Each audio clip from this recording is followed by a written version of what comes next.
गुरुर्ब्रह्मा गुरुर्विष्णु गुरुर्देवो महेश्वर गुरुर्साक्षात् परं ब्रह्म तस्मै श्री गुरवे नमः। ध्यानमूलं गुरुमूर्ते पूजामूलं गुरुपदं ज्ञानमूलं गुरुवाक्ये मोक्षमूलं गुरुकृपा।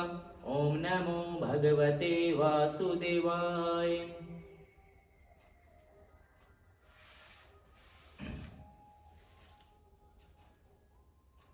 ओम नमो भगवते वासुदेवाय। अभी तक हमने जाना कि गोकर्ण जी जिनके भाई धुंधुकारी जिनको प्रेत योनि प्राप्त हो गई थी, उनके उद्धार के लिए श्रीमद् भागवत गीता सप्ताह श्रवण किया। उस सप्ताह श्रवण से धुंधुकारी को प्रेत योनि से छुटकारा मिला और वे वैकुंठ धाम गए, गोलोक गए। अब हम आगे पढ़ेंगे छठा अध्याय सप्ताह यज्ञ की विधि। श्री शंकराचार्य जी कहते हैं, नारद जी अब हम आपको सप्ताह श्रवण की विधि बताते हैं। यह विधि प्राय लोगों की सहायता और धन से साध्य कही गई है। पहले तो यत्न पूर्वक ज्योतिषी को बुलाकर मुहूर्त पूछना चाहिए तथा विवाह के लिए जिस प्रकार धन का प्रबंध किया जाता है उसी प्रकार धन की व्यवस्था इसके लिए करनी चाहिए।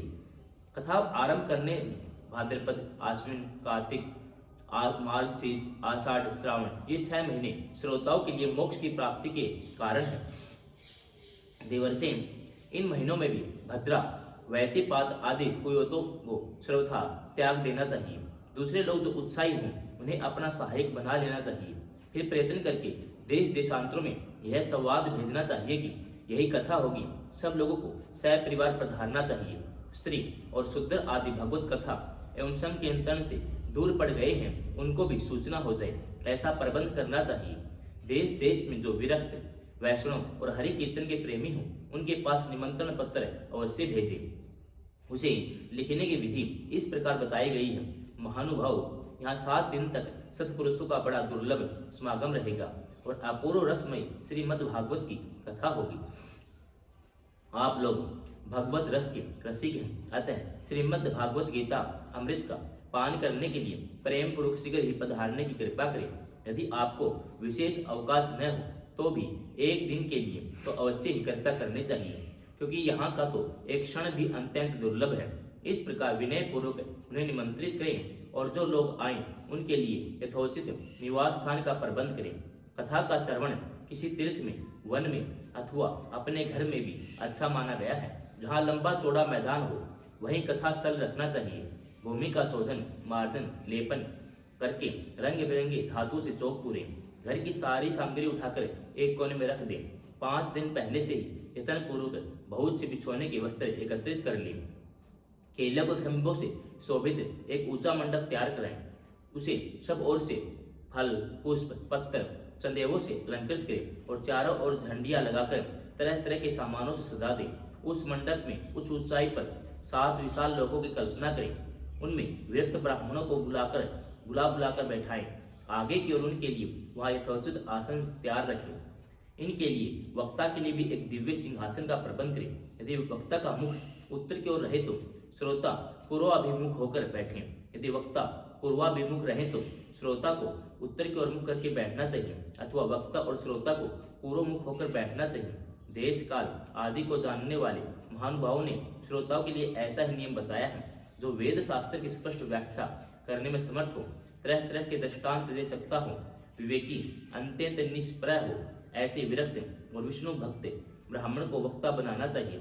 श्रीमद् भागवत के प्रवचन में ऐसे लोगों को नियुक्त नहीं करना चाहिए जो पंडित होने पर भी अनेक धर्मों के चक्कर में पड़े हुए स्त्री लंपट और पाखंड के प्रचारक हो। वक्ता के पास ही उसकी सहायता के लिए एक वैसा ही विद्वान स्थापित करना चाहिए, वह भी सब प्रकार के संशयों की निवृत्ति करने में समर्थ है और लोगों को समझाने में कुशल हो।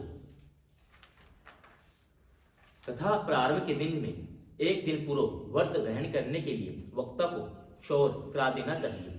अरुणोदय के समय सोच से निवृत्त होकर अच्छी तरह स्नान करें। संध्या आदि अपने नित्यक्रम को संक्षेप में समाप्त करके कथा के विघ्नों की निवृत्ति के लिए गणेश जी का पूजन करें। अंतर्गत पितृगण का तर्पण कर पूर्व पापों की शुद्धि के लिए प्रायश्चित करें। एक मंडल बनाकर उसमें श्री हरि को स्थापित करें। फिर भगवान श्री कृष्ण को लक्ष्य करके मंत्र उच्चारण पूर्वक क्रमशः षोडश उपचार विधि से पूजन करें। उसके पश्चात प्रदक्षिणा नमस्कार आदि कर इस प्रकार स्तुति करें। करुणा निधान, मैं संसार सागर में डूबा हुआ बड़ा दीन हूँ। कर्मों के मोह रूप ग्रह ने मुझे पकड़ रखा है। आप इस संसार सागर से मेरा उद्धार कीजिए। इसके पश्चात धूप दीप आदि सामग्रियों से श्रीमद् भागवत की बड़े उत्साह और प्रीति पूर्वक विधि विधान से पूजा करें।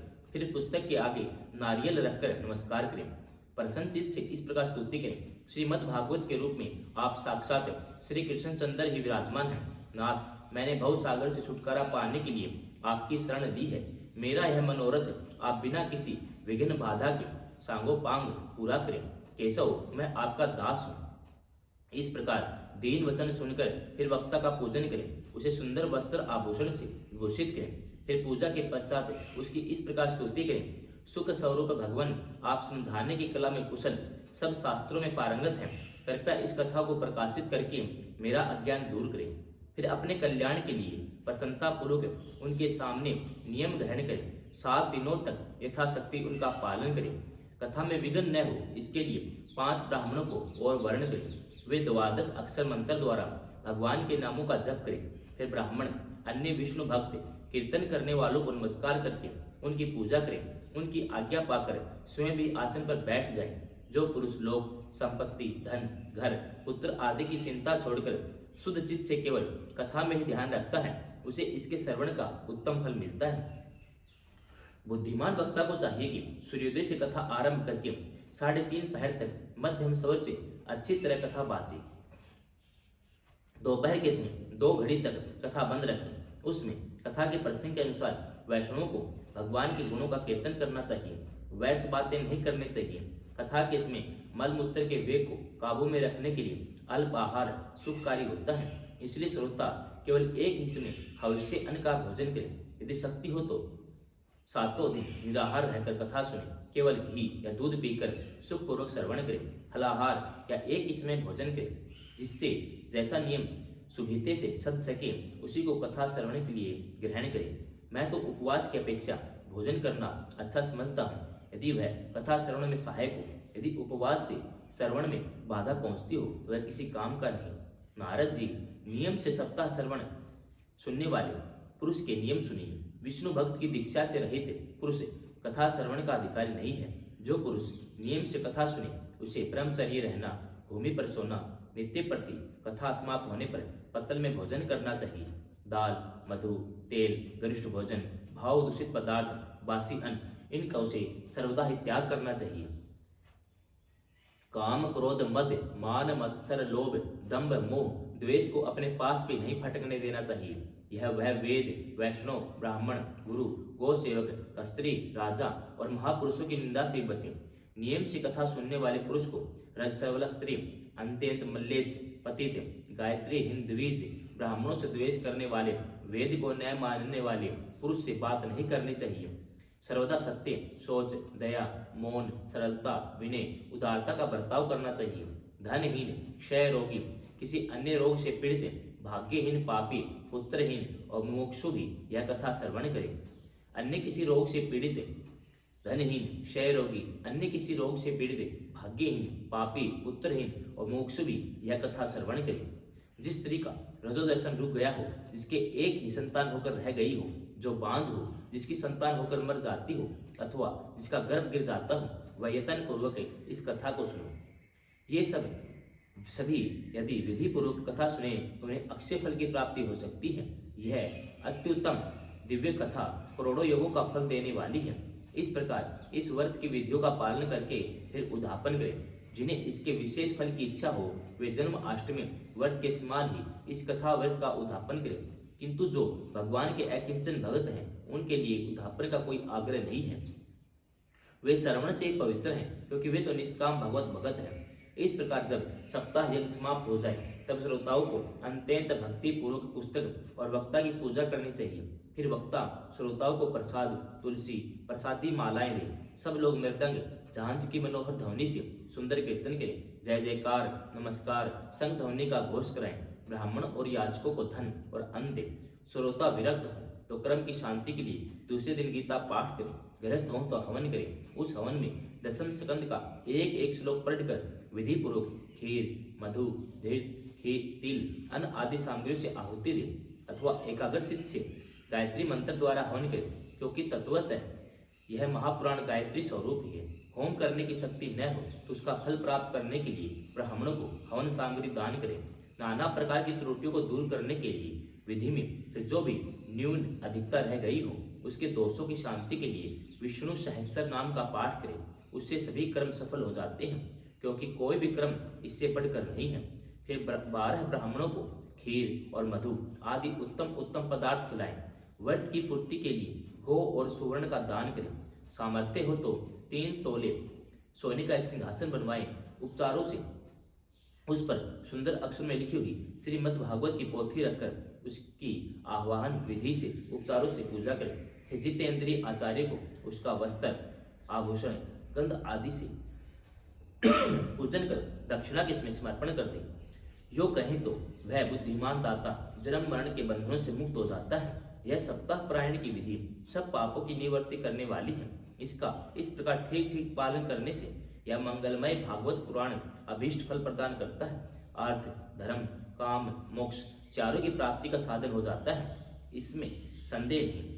सनकादिक जी कहते हैं, नारद जी, इस प्रकार तुम्हें सप्ताह श्रवण की विधि हमने पूरी सुना दी।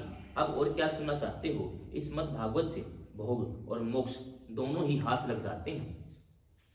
सूत जी कहते हैं, यो कहकर महामुनि सनकादि ने एक सप्ताह तक विधि पूर्वक इस सर्वपाप नाशिनी परम पवित्र भोग और मोक्ष प्रदान करने वाली भागवत कथा का प्रवचन किया। सब प्राणियों ने नियम पूर्वक इसे श्रवण किया। इसके पश्चात उन्होंने विधि पूर्वक भगवान व तीनों एक भगवान पुरुषोत्तम की स्तुति की। कथा के अंत में ज्ञान और वैराग्य भक्ति को बड़ी पुष्टि मिली। वे तीनों एकदम तरुण होकर सब जीवों का चित्त अपनी ओर आकर्षित करने लगे। अपना मनोरथ पूरा होने से नारद जी को बड़ी प्रसन्नता हुई। उनके सारे शरीर में रोमांच हो आया। वे परम आनंद से पूर्ण हो गए। इस प्रकार कथा श्रवण कर भगवान के प्यारे नारद जी हाथ जोड़कर प्रेम गदगद वाणी से सनकादि जी से कहने लगे। नारद जी ने कहा, मैं धन्य हूँ, आप लोगों ने करुणा करके मुझे बड़ा ही अनुग्रहित किया है। आज मुझे सर्व पापहारी भगवान श्री हरि की प्राप्ति हो गई है। तपोधनो, मैं श्रीमद् भागवत श्रवण को सब धर्मों से श्रेष्ठ मानता हूँ, क्योंकि इसके श्रवण से वैकुंठ गोलोक विहारी श्री कृष्ण जी की प्राप्ति हो जाती है। सूत जी कहते हैं, सोनक जी, वैष्णव श्रेष्ठ नारद जी यो कह ही रहे थे कि वहां घूमते फिरते योगेश्वर सुखदेव जी आ गए। कथा समाप्त होते ही व्यास नंदन श्री सुखदेव जी वहां पधारे। 16 वर्ष की सी आयु आत्मलाभ से पूर्ण ज्ञान रूपी महासागर का संवर्धन करने के लिए चंद्रमा के समान वे प्रेम से धीरे धीरे श्रीमद् भागवत का पाठ कर रहे थे। परम तेजस्वी सुखदेव जी को देखकर सारे सभासद झटपट खड़े हो गए। उन्हें एक ऊंचे सिंहासन पर बिठाया। फिर देवर्षि नारद ने उनका प्रेम पूर्वक पूजन किया। उन्हें सुखपूर्वक बैठकर कहा, आप लोग मेरी निर्मल वाणी सुनिए। श्री सुखदेव जी ने कहा, रसिक व भावुक जन, श्रीमद् भागवत वेद रूप कल्प वृक्ष का परिपक्व फल है। श्री सुखदेव रूप सुख के मुख का संयोग होने से अमृत रस से परिपूर्ण है। जहाँ रस ही रस है, इसमें न छिलका है न गुठली। यह इसी लोक में सुलभ है। जब तक शरीर में चेतना रहे तब तक आप लोग बार बार इसका पान करें। महामुनि व्यास देव जी ने श्रीमद् भागवत महापुराण की रचना की है। इसमें निष्कपट निष्काम परम धर्म का निरूपण है। इसमें शुद्धांत अंतःकरण सत्पुरुषों के जानने योग्य कल्याणकारी वास्तविक वस्तु का वर्णन है, जिससे तीनों तापों की शांति होती है। इसका आश्रय लेने पर दूसरे शास्त्र व साधन की आवश्यकता नहीं रहती। जब कभी पुण्यात्मा पुरुष इसके श्रवण की इच्छा करते हैं, तभी ईश्वर अविलंब उनके हृदय में अवरुद्ध हो जाता है। यह भागवत पुराण का तिलक और वैष्णवों का धन है। इसमें परमहंसों के प्राप्य विशुद्ध ज्ञान का ही वर्णन किया गया है। ज्ञान वैराग्य भक्ति के सहित निवर्ती मार्ग को प्रकाशित किया जाता है। जो पुरुष भक्ति पूर्वक इसके श्रवण पठन और मन में तत्पर रहता है वह मुक्त हो जाता है। यह रस स्वर्ग लोक, सत्य लोक, कैलाश, वैकुंठ में भी नहीं है। इसलिए भाग्यवान श्रोताओं, तुम इसका खूब पान करो, इसे कभी मत छोड़ो। सूत जी कहते हैं, सुखदेव जी इस प्रकार कह ही रहे थे कि उस सभा के बीचों बीच प्रहलाद, बलि, उद्धव, अर्जुन आदि पार्षदों सहित साक्षात श्री हरि प्रकट हो गए। तब देवर्षि नारद ने भगवान और उनके भक्तों की यथोचित पूजा की। भगवान को प्रसन्न देखकर देवर्षि ने उन्हें एक विशाल सिंहासन पर बैठा दिया। सब लोग उनके सामने संकीर्तन करने लगे। उस कीर्तन को देखने के लिए श्री पार्वती जी के सहित महादेव जी और ब्रह्मा जी भी आए। कीर्तन आरंभ हुआ। प्रहलाद जी तो चंचल गति फुर्तीले होने के कारण करताल बजाने लगे। उद्धव जी ने झांझे उठा लिए। देवर्षि नारद वीणा की ध्वनि करने लगे। सवर विज्ञान ज्ञान विद्या में कुशल होने के कारण अर्जुन राग अलापने लगे। इंद्र ने मृदंग बजाना आरंभ किया। शनकादि बीच बीच में जय घोष करने लगे। इन सब के आगे सुखदेव जी तरह तरह की सरस अंग भंगी करके भाव बताने लगे। इन सब के बीच में परम तेजस्वी भक्ति ज्ञान और वैराग्य नटों के समान नाचने लगे। ऐसा अलौकिक कीर्तन देखकर भगवान प्रसन्न हो गए और इस प्रकार कहने लगे, मैं तुम्हारे इस कथा और कीर्तन से बहुत प्रसन्न हूँ। तुम्हारे भक्ति भाव ने इस समय मुझे अपने वश में कर लिया है। अब तुम लोग मुझसे वर मांगो। भगवान के ये वचन सुनकर सब लोग बड़े प्रसन्न हुए। प्रेम आर्द्र चित्त से भगवान से कहने लगे, भगवान हमारी यह अभिलाषा है कि भविष्य में जहाँ कहीं सप्ताह कथा हो वहाँ आप इन पार्षदों सहित अवश्य पधारे। हमारा यह मनोरथ पूर्ण कर दीजिए। भगवान तथास्तु कहकर अंतर्धान हो गए। इसके पश्चात नारद जी ने भगवान तथा उनके पार्षदों के चरणों को लक्ष्य करके प्रणाम किया। श्री सुखदेव जी मुनि आदि तपस्वियों को भी नमस्कार किया। कथा अमृत का पान करने से सब लोगों को बड़ा ही आनंद हुआ। उनका सारा मोह नष्ट हो गया। फिर वे सब लोग अपने अपने स्थानों को चल दिए। इसी से भागवत का सेवन करने से श्री हरि वैष्णव के हृदय में आ विराजते हैं। उसमें सुखदेव जी ने भक्ति को उसके पुत्रों सहित अपने शास्त्र में स्थापित कर दिया।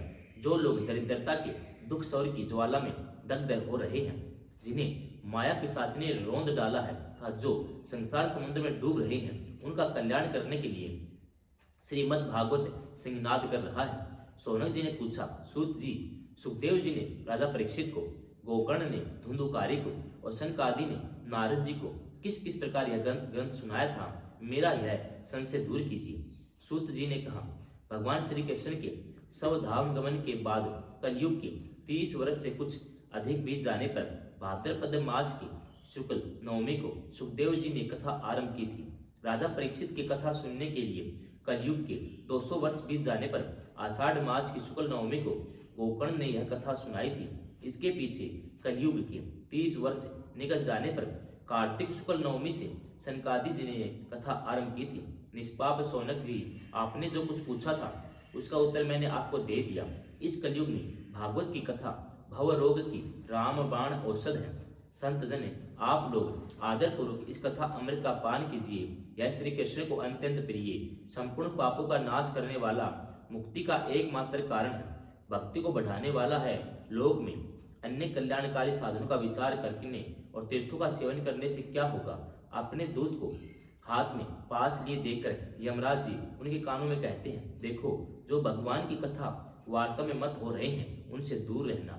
मैं औरों को ही दंड देने की शक्ति रखता हूँ, वैष्णव को नहीं। इस ऐसार संसार में विषय रूप विष की आसक्ति के कारण व्याकुल बुद्धि वाले पुरुषों, अपने कल्याण के उद्देश्य से आधे क्षण के लिए भी इस सुख कथा रूप अनुपम सुधा का पान करो। प्यारे भाइयों, निंदित कथाओं से युक्त कुपथ में व्यर्थ ही क्यों भटक रहे हो। इस कथा के कान में प्रवेश से ही मुक्ति हो जाती है। इस बात के साक्षी राजा परीक्षित हैं। श्री सुखदेव जी ने प्रेम रस के प्रवाह में स्थित होकर इस कथा को कहा था। इसका जिसके कंठ से संबंध हो जाता है वह वैकुंठ का स्वामी हो बन जाता है। सौनक जी, मैंने अनेक शास्त्रों को देखकर आपको यह परम गोप्य रहस्य अभी अभी सुनाया है। सब शास्त्रों के सिद्धांतों का यही निचोड़ है। संसार में इस सुख शास्त्र से अधिक पवित्र और वस्तु नहीं है। अतः आप लोग परम आनंद की प्राप्ति के लिए इस द्वादश सकंद रूप रस का पालन करें।